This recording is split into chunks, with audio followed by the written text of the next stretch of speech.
So we've had a great morning this morning. We've started a new teaching series called Alternate Thinking, and Luke kicked us off this morning on unity versus disunity. Yeah, and Luke shared some really great practical tips about, if you want to be united behind a common vision as a church, then there's some things that you kind of have to put to bed.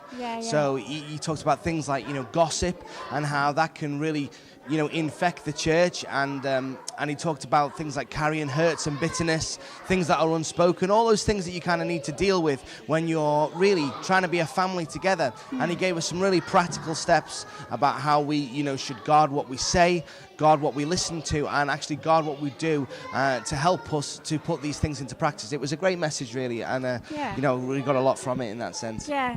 And he particularly used like an illustration of our own families. When we think about our own family, and whether you've got kids or you're married or whatever, how that there's always arguments that always happen. There's always stuff that, as a normal, typical family experience, and how we can resolute stuff in our families to bring out the best. And we want to bring out the best in our own families and our relationships that we're in with each other.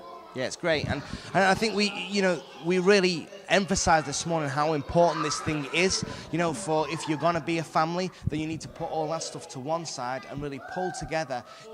Put your differences to one point and get behind the common goal for the good of the church and for the good of the family. So it was a fantastic message. Yeah. It was a great Sunday morning. We had a great time of worship too, and there's some great things. We prayed for some of our family, and if you're local to the Handsworth area, why don't you come and visit us next week, 11 a.m. for the second part of the series. We'll see you then.